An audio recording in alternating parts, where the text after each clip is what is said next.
오늘 잠언 31장 4절부터 보겠습니다. 잠언 31장 4절부터 7절 보겠습니다. 르무에라 포도주를 마시는 것이 왕들에게 마땅하지 아니하며 독주를 찾는 것이 왕들에게 마땅하지 아니하니 마시고 법을 잊어버려 모든 고난당하는 자의 송사를 굽게 할까 두려우니라. 독주는 죽게 된 자에게, 포도주는 마음이 아픈 자에게 줄지어다. 그는 마시고 자기의 가난을 잊어버리게 하며 다시는 자기 고통을 기억하지 아니하리라. 아멘. 오늘 말씀은 매우 현실적인 내용입니다. 르무엘 왕에게 어머니가 이렇게 이야기해요. 왕들에게 포도주와 독주는 마땅하지 않다는 거예요. 이 이야기는 왕이라고 해서 내가 권력이 있으니까 뭐든지 다 괜찮아 라는 생각이 없어야 된다는 거예요. 우리가 출애굽기 수요일 날 나눌 때요. 거룩한 경계에 대해서 나누었습니다. 그건 질서의 영역이에요. 하나님께서 우리에게 허락하시는 은혜가 있습니다. 그러나 그 은혜는요, 방종이 될 수 없어요. 왜냐하면 거룩한 경계가 있기 때문이죠. 선악과를 먹은 것도 그 거룩한 경계에 대한 망각과 교만으로 발생한 문제였습니다. 지금 이 말씀에서는요, 왕이라고 해서 다 해도 되느냐라고 질문합니다. 포도주와 독주가 왕이라고 해서 마실 수 있습니다. 왕이 권력이 있기 때문에 하고 싶은 것 해도 돼요. 그러나 해서 되겠느냐라고 이야기하는 거예요. 하나님께서 우리에게 은혜를 주시고 하나님께서 우리에게 무언가 할 수 있는 능력도 주십니다. 그러나 그 능력을 거룩한 경계 없이, 즉 절제 없이 사용한다면 은혜가 은혜로 끝나지 못해요. 은혜가 자신에게 독이 될 수 있다는 거죠. 그게 사람이 본성을 가지고 있는 현재적인 상황입니다. 우리에게 이 본성이 없다면, 이 죄성이 없다면, 은혜가 은혜 되겠죠. 그런데 은혜가 은혜 되지 못하게 하는 요소들이 우리 안에 있다는 거예요. 그 본성에 있다는 거예요. 왕은 다 할 수 있습니다. 왕은 최고 권력자예요. 그러나 그렇다고 다 한다면, 그 사람은 멸망을 면치 못해요. 내가 권력이 있으니까 했다. 이거 내가 할 수 있는 일이다. 마땅하다. 그 사고 자체가 그의 타락상을 보여줍니다. 그래서 지금 말씀하시는 거예요. 르무엘 왕아, 네가 왕이라고 해서 다 할 수 있느냐? 너에게 거룩한 경계가 없다면 너는 망한다. 그 이야기예요. 술이 위법하진 않아요. 그러나 위험하다는 것을 알아야 됩니다. 이 술이 가지고 있는 특징이 뭘까요? 5절에 보면 이런 이야기를 해요. 마시고 법을 잊어버린다. 법을 잊어버리게 한대요. 이거는 인간의 죄성이요. 결국 멸망으로 간다는 것의 확증입니다.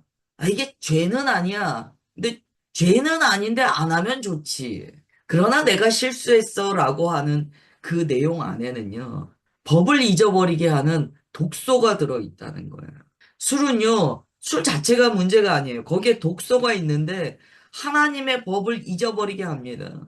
그래서 이 법을 잊어버리게 하는 것을요, 이렇게 표현해요. 모든 곤고한 자들의 송사를 굽게 할까 두렵다. 곤고한 자들의 송사를 굽어지게 한다는 것은 제대로 판결하지 못한다는 거예요. 이건 상징적인 거예요. 알코올의 특징은요, 하나님의 법을 잊어버리게 해요. 이러한 요소들이 있다는 거예요. 뭐 죄입니까? 항상 그리스도인 입에 달고 있는 게 그거예요. 저도 그런 질문 많이 받아요. 죄는 아니잖아요. 그러나 그 안에 독소가 들어있다는 걸 봐야 돼요. 하나님의 법을 잊어버리게 합니다. 그러면 죄는 아니라고 내가 탐닉했던 그것이요. 나를 멸망으로 이끌어 간다는 거예요. 마귀가 얼마나 영악한지를 아셔야 돼요. 마귀는요, 정말 나 너 죽일 거야 이러고 나타나지 않아요. 여러분 술이라는 것이요. 얼마나 마음을 기쁘게 합니까? 고통도 잊어버리게 하고 기분 좋게 하고 여러분 이 술 마시고 사람들과 교제하는 걸 보세요. 얼마나 친해 보입니까? 편합니까? 그러나 그 안에 들어있는 독소를 봐야 돼요. 오늘 이제 말씀에서는 술이라고 이야기하시지만 이게 꼭 술이 아닌 거예요. 우리 삶에 그러한 요소들이 있다는 거예요. 독소가 들어있는 것을 우리가 감각해야 돼요. 지금 이게 나의 어떤 만족을 주고 내 기분을 좋게 하는데 혹시 여기에 독소가 있지 않은가를 보셔야 돼요. 지금 왕에게 그렇게 교훈합니다. 힘 있다고 다 사용하는 거 아니야. 경계가 있어야 돼. 질서가 있어야 돼. 주님 안에서 주의 허락하심을 분명히 분별하고 너가 할 수 있지만 안 하는 것들이 있어야지 건강한 거야. 6절에 보면 독주는 죽게 된 자에게 주라고 합니다. 명확한 말씀이죠. 죽게 된 자는 독주 마셔도 된다 이 이야기야. 생명에 대한 갈망이 없으면 마셔라. 그러나 너가 생명에 대한 갈망이 있다면 독소가 들어있는 그 일을 분별하라. 이 독주가 진통제의 역할을 한다는 거예요. 그리스도인은요, 아픔을 아픔이라고 느끼는 감각이 살아있어야 돼요. 하나님의 말씀에 어긋난 것을요, 어긋났다라고 인지하는 감각이 살아있어야 됩니다. 무언가 내게 진통제처럼 하나님의 말씀에 위배된 것을 감각하지 못하게 하는 요소가 있다. 그것을 내가 탐닉한다. 아휴, 그러면 그 정말 큰일 나는 거야. 사람이 처음에 죄를 지을 때요, 처음부터 큰 죄 짓지는 않아요. 처음에는요, 전부 다 이게 죄인지 아닌지 애매한 시점으로부터 출발합니다. 그러나 거기에서 결국 이 독소가 자라나 확증되는 죄로 나아가게 하는 거예요. 죄의 방향으로 나아가게 하고, 결국 그것으로 하나님의 말씀을 잊어버리게 하고, 그것으로 그 영혼을 죽게 만든다는 거예요. 뭐 때문입니까? 그 진통제 하나를 먹었기 때문이에요. 또 6절에 이렇게 이야기합니다. 포도주는 마음에 근심하는 자한테 줘라. 마음에 근심이 있는 자가 어떻게 합니까? 아, 잊어버려야지. 이게 우리한테 적용이 되는데요. 우리가 주 안에서 거룩한 부담감이라는 게 옵니다. 거룩한 근심이 있어요. 주 안에서 하는 근심은요, 후회할 것이 없는 구원에 이르게 하는 회개다라고 사도 바울은 이야기했어요. 그 근심은 건강한 거예요. 그리스도인 안에 이 근심이 있어야 돼요. 내가 이렇게 하면 안 돼. 아, 내가 이렇게 했는데 이건 아니야. 마음이 불편해. 그리고 주님께 나아가 주님 제 마음이 불편합니다. 그러면 주님께서 뭐가 문제였는지를 가르쳐 주세요. 그럼 돌이키거든요. 그게 없는 자는요. 결국 이미 독소가 들어있는 술을 먹은 자예요. 그때부터는 그걸 못 끊어요. 자기가 이게 낭떠러진 걸 아는데도요. 본성의 욕구에 만족이 되면 못 끊고 계속 갑니다. 그런 경우 많아요. 제 아무리 신학 박사고 뭐 대단한 업적이 있다고 해도요. 진통제 하나를 먹고 중독되면은 못 끊어요. 결국 자기의 마음은 하나님께서 주시는 거룩한 근심을 감당할 수 있는 바탕이 없어졌기 때문이에요. 그러면요, 결국 영적인 일도 쾌락축으로 갑니다. 영의 일인 것 같지만 아주 말초신경 자극하는 쾌락축으로 가요. 7절에 이렇게 말씀합니다. 그는 마시고 자기의 빈궁한 것을 잊어버리겠고 다시 자기의 고통을 기억하지 아니하리라. 이게 진통제 먹은 거예요. 요한계시록에 보십시오. 너의 빈궁한 것을 모른다는 거야. 너의 헐벗은 것을 모른다는 거야. 너의 벌거벗은 것을 모른다는 거야. 영의 눈으로 보면 헐벗고 벌거벗었어요. 수치가 덕지덕지 붙어 있어요. 자기만 모르는 거예요. 주님께서 보실 때는 그의 현실이 보이는데 안 보인다는 거예요. 이야기합니다. 내가 왕이냐? 그런데 너의 권력을 잘못된 것에 사용해서 진통제 야금야금 먹고 독주 야금야금 먹다 보면 너는 거룩한 근심이 없어진다. 하나님께서 주신 경계가 없어진다. 망한다, 죽는다. 7절에 마시고 자기의 빈궁한 것을 잊어버렸다. 이건 결코 좋은 게 아니에요. 우리가 주 안에서 나의 헐벗음을 알아야 돼요. 나의 가난함을 알아야 돼요. 그런데 이 종교인의 특징이 이거예요. 주님께서 보실 때는 헐벗었거든요. 가난하거든요. 수치스럽거든요. 본인은 몰라요. 본인은 그냥 좋은 옷 입고 왕이라고 생각하는 거예요. 믿음 좋다는 거예요. 이 종교인 특징입니다. 내 안에 이런 종교인의 특징이 발견됐을 때 어떻게 해야 됩니까? 여러분 두 손 들고 주님 앞에 나와야 돼요. 저는 좀 이게 고민되는 게요. 왜 애통한 모습이 없을까? 그거 보면 좀 고민돼요. 그리스도인이 애통이 없으면 그때부터 문제 생긴 거예요. 주님 앞에 나아갈 때 본성을 가진 자가 어떻게 애통하지 않습니까? 자기의 본성이 언제든지 나를 끄잡아 당기려고 틈틈이 나를 노리고 우리가 한두 번 넘어지는 게 아니잖아요. 애통함이 없다. 참 걱정돼요. 그걸 뭐 사람이 이야기한다고 그게 들리겠습니까? 주님께서 그 마음 만지셔야죠. 그러면 이거 우리 오늘 이 말씀이요. 31장, 잠언 31장의 말씀이요. 굉장히 우리를 거룩한 경계가 무엇인가에 대해서 근심하게 해요. 내게는 거룩한 경계가 있는가? 8절과 9절이에요. 너는 말 못하는 자와 모든 고독한 자의 송사를 위하여 입을 열지니라. 너는 입을 열어 공의로 재판하며 곤고한 자와 궁핍한 자를 신원할지니라. 아멘. 8절과 9절의 특징은요, 하나님께서 왕을 세우실 때 그 입술을 무엇을 위하여 세우셨는가를 가르쳐 줍니다. 왕의 입술은 무엇을 위하여 있습니까? 말 못하는 자를 위하여 있다는 거예요. 왕의 입술은 고독한 자를 위하여 있다는 거예요. 이거 하나님의 종의 개념이거든요.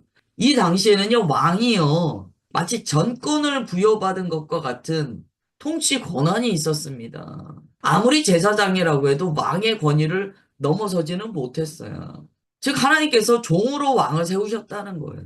근데 왕의 입술은요, 말 못하는 자를 위하여 있다. 얼마나 중요한 이야기입니까? 내가 너에게 권력을 준 이유는 내 백성들을 위한 말하는 입이 되라고 내가 너를 부른 거야. 그러니까 너는 말 못하는 자들을 대신하여 네가 말해야 돼. 이거 하나님의 종을 향한 주님의 말씀이에요. 하나님의 종은요, 하나님의 말씀을 우리가 대언한다라고 하잖아요. 그 대언의 개념을 8절에서는 새롭게 가르쳐 줘요. 대언이 뭡니까? 하나님께서 말씀하시는 신령한 것만 막 이야기하고 추상적인 것만 이야기합니까? 그거 아니라는 거예요. 하나님의 종은 힘이 없고 지혜가 없어 말 못하는 자들을 위하여 네가 말해야 된다는 거예요. 8절에서는 고독한 자, 왜 고독합니까? 자기를 위하여 신원해주는 사람이 없으니까 고독한 거예요. 힘든 거예요. 나의 고통을 돌아보아 주는 자가 없으니까 고독한 거예요. 왕에게 말씀하시는 거예요. 고독한 자를 위하여 내 입을 열라. 9절. 너는 입을 열어 공의로 재판하여 공고한 자와 궁핍한 자를 신원하라.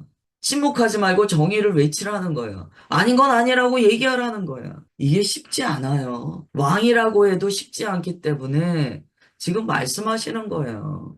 너를 세운 목적을 기억하라, 상기하라. 여러분, 오늘날 보십시오. 말 많은 시대입니다. 온 세계에 말할 수 있는 도구가 너무 많은 시대예요. 예전에는 말하고 싶어도요, 사람 만나지 않으면 말할 수가 없었어요. 그러나 지금은요, 대면하지 않고 말할 수 있는 여러 가지 방법이 있습니다. 우리는 수도 없이 많은 말을 지금 듣고 사는 시대예요. 귀가 아플 정도로 많은 말들이 우리 귀에 들립니다. 그러나 우리는 그 많은 말들 중에 분별해야 돼요. 하나님의 공의의 음성과 하나님의 마음이 담긴 것들을 구별해야 돼요. 우리가 구약을 읽어보면 특별히 신약에도 그렇지만 구약에는 하나님께서 얼마나 하나님의 의의를 이 땅에 실현하고 싶으신가에 대한 굉장히 많은 내용들이 나옵니다. 여기에도 나오는 거예요. 하나님께서는 이 땅에 하나님의 의의를 실현하기를 기뻐하세요. 억울한 사람 없어야 되고 말 못하는 자가 자기의 이야기를 대변해 줄 자가 없어서 고통받는 일이 없어야 돼요. 고독한 자가 없어야 돼요. 고독한 자의 이야기를 듣고 그를 통하여 하나님의 의의 길로 함께 나아가는 자가 있어야 돼요. 공의가 실현돼야 돼요. 곤고하고 궁핍한 자를 위하여 하나님을 대신할 자들이 일어나야 된다는 거예요. 여기는 하나님의 성품이 드러납니다. 성품. 시편 146편 7절 보세요. 이렇게 되어 있어요. 억눌린 사람을 위해 정의로 심판하시며 줄인 자들에게 먹을 것을 주시는 이시로다. 여호와께서 갇힌 자들에게 자유를 주시는도다. 이 땅에서는요, 힘 있는 사람들이요, 억압합니다. 그러나 우리가 주님 앞에 섰을 때 그게 얼마나 큰 죄라는 걸 다 알게 될 거예요. 지금은 막 이기는 것 같아요. 권력 있고, 권세 있고, 힘 있는 자들이 자기 말이 법이니까 막 정의라고 이야기하면서 막 만들어내는 거예요. 나중에 주님 앞에 설 때 그걸 어떻게 우리가 다 주워 담을 수 있겠습니까? 오늘 주님께서 말씀하시는 거예요. 내 종아, 하나님의 종아, 네 본성 만족시키는 술과 같은 거, 죄 아니라고 넙죽넙죽 받아먹지 말아라. 결국에는 네가 그 진통제에 취해서 나의 의를 성취하지 못할 것이다. 그 다음에 10절부터 12절입니다. 이제 10절부터는 현숙한 아내에 대해서 나옵니다. 누가 현숙한 여인을 찾아 얻겠느냐? 그의 값은 진주보다 더하니라. 그런 자의 남편의 마음은 그를 믿나니 산업이 핍절하지 아니하겠으며 그런 자는 살아있을 동안에 그의 남편에게 선을 행하고 악을 행하지 아니하느니라. 아멘. 여러분 이제 10절부터 끝까지 현숙한 아내에 대해서 나오는데요. 이걸 편협하게 해석하면 이래요. 아, 결혼할 때 이런 아내를 구해야 되는구나. 나쁜 건 아니에요. 그렇게 해석하는 거 좋아요. 기본적인 의미예요. 그러나 거기에서 묵상하고 끝나면 위에 떠 있는 것만 떠내는 것처럼 포 뜨듯이요. 이 말씀의 깊은 의미를 우리가 얼마나 많이 간과하게 되는지 몰라요. 여러분, 이 현숙한 여인, 이 여인 뭡니까? 창세기에 보면 에젤이에요. 하나님께서 동반자로 주신 동역자예요. 지금 왕은 누굽니까? 하나님의 종이잖아요. 하나님의 종이 자신의 동역자를 구할 때 뭘 보고 구해야 되는가에 대해서 말씀하시는 거예요. 누가 이 한숙한 여인을 찾아오겠느냐? 하나님의 종아, 너의 동역자를 너는 어떤 눈으로 찾을 것이냐? 하나님의 종이요, 동역자를요, 나를 만족시켜주는 동역자. 나한테 좋은 얘기 해주는 동역자. 망합니다. 망해요. 지금 주님께서 하나님의 종이요. 어떻게 동역자를 찾고 어떻게 하나님의 나라를 함께 이루어 나가야 되는가에 대해서 교훈하시는 거예요. 누가 현숙한 여인을 찾아오겠느냐? 누가 참되게 에제르의 역할을 함께 감당할 동역자가 되겠느냐? 그런 자를 찾으라. 진주보다 그는 값진 자다. 정말 우리 교회 안에 여기에서 말씀하시는 현숙한 여인, 창세기에 나오는 하와, 에제르, 그 동역이 우리 교회 안에 일어나야 됩니다. 하나님의 나라는요, 서로의 에제르의 관계가 될 때 살아나요. 서로 살려야 되잖아요. 어떤 동역자는요, 멀쩡한 사역자도 망하게 만듭니다. 결국 그런 것 같아요. 자기가 무엇을 원하느냐에 따라서 사람은 모이게 돼요. 사람은 다 자기 안에 에너지라는 게 있거든요. 우리가 이런 느낌 가질 때가 있어. 왜 내 주변에는 이런 사람밖에 없지? 이거는 꼭 믿음이 아니고요. 심리학자들도 이걸 발견해냅니다. 왜 내 주변에 이런 사람밖에 없지? 그럴 때는 관점을 바꾸라고 얘기해요. 너가 끌어들이고 있는 힘이 있다라는 거예요. 자기 안에 그것을 원하는 마음이 있으면은요, 사람은 그걸 압니다. 그래서 막 모여드는 거예요. 왜 내 주변에 이런 사람밖에 없지? 라는 생각이 든다면, 과연 내 안에서 내가 뭘 끌어당기고 있는가를 봐야 돼요. 내 본성이 무엇을 다오다오하고 있는가를 봐야 돼요. 그럼 모입니다. 그 무언의 메시지, 다오다오하고 있는 게요, 모입니다. 내 안에서 무엇을 끌어당기고 있는가를 우리가 깨달아야 돼요. 이 현숙한 여인을 찾아 얻는다는 것은요, 그 안에 참된 에제르에 대한 갈망이 있다는 거예요. 그러면 그 에제르가 모이게 됩니다. 그런 자의 남편은 그를 믿나니, 믿죠? 정말 하나님의 에제르의 역할을 해주는 동역자가 있을 때요, 신뢰관계가 형성된다는 거예요. 여러분, 교회 안에 신뢰관계가 형성되지 않으면 동역이 안 돼요. 내 마음에 막 계속 의심이 가는 거예요. 왜 저렇게? 저걸 믿을 수 있어? 그러면 벌써 에제레 관계가 안 되는 거예요. 지금 믿는다라고 하잖아요. 신뢰관계. 산업이 핍절하지 아니하리라. 충만의 복이 임합니다. 그런 자는 살아있을 동안에 그의 남편에게 선을 행하고 악을 행하지 아니하느니라. 아멘. 서로의 에제레의 관계이기 때문에요. 서로 불의한 것을 행하지 않는다는 거예요. 의의 관계가 된다는 거예요. 신뢰의 관계, 의의 관계가 된다는 거예요. 오늘 10절, 12절로 기도하십시오. 주님, 제 마음에 참된 에제레를 갈망하나이다. 먼저는 제가 에제레가 되게 하시고, 에제레의 동역자를 주옵소서. 에제르로서 신뢰하는 관계, 의의 관계를 맺어 주 안에서 주님의 몸을 이루며 우리가 주님의 나라를 이루기 원하나이다. 중요한 기도죠. 기도하겠습니다. 하나님 아버지, 잠언 31장 말씀을 나눴습니다. 이제 잠언이 끝나갑니다. 주님께서 잠언을 통하여 우리에게 많은 진리의 말씀을 주셨습니다. 그 중에 몇 가지나 우리의 심령 가운데 새겨졌는지 주님, 우리가 자신할 수 없습니다. 그러나 주의 말씀은 생명력이 있어. 우리가 혹여 머리로는 잊었으나 가슴에는 새겨져 주의 뜻대로 살아나가게 하시는 것을 믿습니다. 오늘 특별히 우리에게 주신 그 권한을 내 맘대로 사용하면 안 된다는 것을 깨닫게 됩니다. 모든 것이 가하지만 그것이 우리에게 다 유익은 아니라는 것을 깨닫게 됩니다. 주님 분별하게 하옵소서. 또한 그 분별함과 또한 동역함을 주님 가르쳐 주셨사오니 참된 애제리의 동역자의 관계, 신뢰하며 의로 이루어진 관계로 우리를 인도하옵소서. 주님 그렇게 역사하여 주시는 것 믿사오며 사랑하는 주 예수 그리스도의 이름으로 기도드리옵나이다.